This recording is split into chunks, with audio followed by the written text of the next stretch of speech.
निकाल माल निकाल। लो जी, काला लगा, ये लगा दिया, मेरी तरफ लगा। बिस्मिल्लाहिर्रहमानिर्रहीम।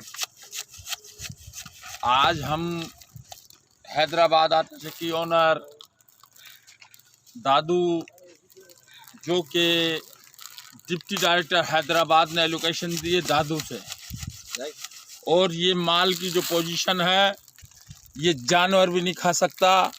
तो लिहाजा ये देखो, मैं तू इधर बना बस मेरी, मैं सीएम से कहता हूँ कि अगर कुर्सी पे बैठ के आप निजाम को नहीं चला सकते, इंसाफ नहीं कर सकते तो रिजाइन दे। मैं मिनिस्टर फूड हरिराम कसूरी लाल को कहता हूँ, अगर आपके बस की बात नहीं है, ये इंसानों के लिए माल नहीं है तो जानवर भी नहीं खा सकता। आपको जरदारी साहब ने अगर मिनिस्टर बना दिया है, मैं डायरेक्टर फूड को भी कहता हूँ, मैं डिप्टी डायरेक्टर हैदराबाद को भी कहता हूँ कि ये माल देखिए, ये जानवरों के काबिल भी नहीं है। तो लिहाजा चीफ एग्जीक्यूटिव जो सीएम है मुराद अली शाह साहब, ये माल तो देखिए। अगर आपके बच्चे ये आटा खा सकते हैं, रोटी खा सकते हैं तो बताएं। ये एहतजाज हम इसको इतना वसी करेंगे कि पूरी दुनिया देखेगी कि सिंध गवर्नमेंट ऐसा माल देती है। ये पूरे वर्ल्ड में हम एहतजाज को वसी करेंगे और सीएम साहब से अपील है कि वो इस्तीफा दे। सीएम साहब, तुम्हारे बस की बात नहीं है, ये जानवर वाला माल तुम दे रहे हो, ये जानवर भी नहीं खा सकता, इंसान कहाँ से खाएगा। तुम सीएम की कुर्सी पर बैठ के ये समझो सिंध में इंसान रहते ही नहीं, जानवर रहते हैं सिंध में। ऐसी गंदम जो अरबों खरबों रुपए की गंदम हर साल खराब होती है, कोई ख्याल करने वाला नहीं है। मैं ये एहतजाज आर्टिकल 109, 199, 113, 114 के तहत कर रहा हूँ, जो पाकिस्तान का आइन मुझे इजाज़त देता है। भुट्टो साहब ने 73 के अंदर जो आइन पास किया था पार्लियामेंट पाकिस्तान में, मैं उसके तहत, और मैं इसके लिए हाई कोर्ट के अंदर 199 के तहत एहतजाज करूँगा कि ये माल है, या तो हमारा मसला हल किया जाए, वरना हम सुबह हैदराबाद में पटिशन दाखिल करके 199 के तहत कि ये माल है।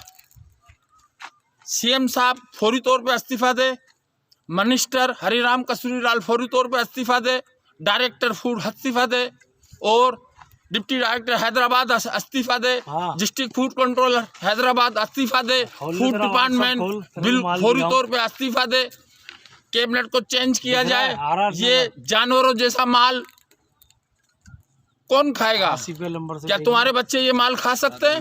ये माल इंसानों के लिए, ये पड़ा पड़ा इधर मार सड़ गया। मैं पाकिस्तान का एक बिजनेसमैन हूँ, पूरी दुनिया के अंदर बिजनेसमैन के टैक्स से निज़ाम चलता है। क्या क्या टैक्स हम इसलिए देते हैं कि ये माल पड़ा पड़ा सड़ जाए, और हमारे पैसों से तनख्वाह दी जाती है तमाम मुलाजिमों को। कोई हिफाजत करने वाला नहीं है, कोई डिप्टी डायरेक्टर नहीं है, कोई डिस्ट्रिक्ट फूड कंट्रोलर नहीं है, कोई डायरेक्टर नहीं है। और सीएम साहब से, क्योंकि वो चीफ एग्जीक्यूटिव है,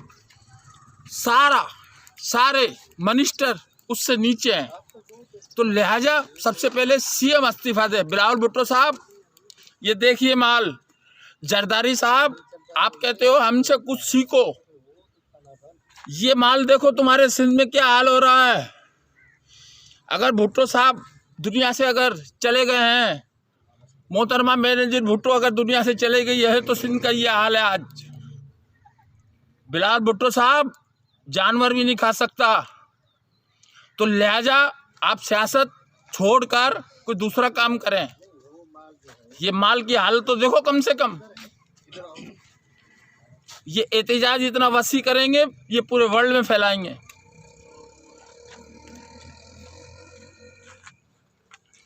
लिहाजा ये जालिम बादशाह ने भी ऐसा काम नहीं किया होगा।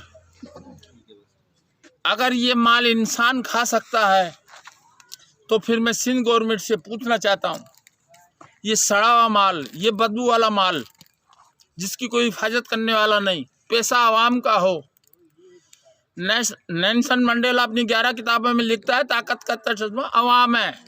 भुट्टो साहब अपनी 7 किताबों में लिखते हैं कि ताकत का चश्मा अवाम है। मोहतरमा बेनज़ीर कहती थी अवाम के बगैर एक लम्हे नहीं चल सकती। और ये माल की हालत देखिए, हम बैंक में पैसे भर चुके हैं।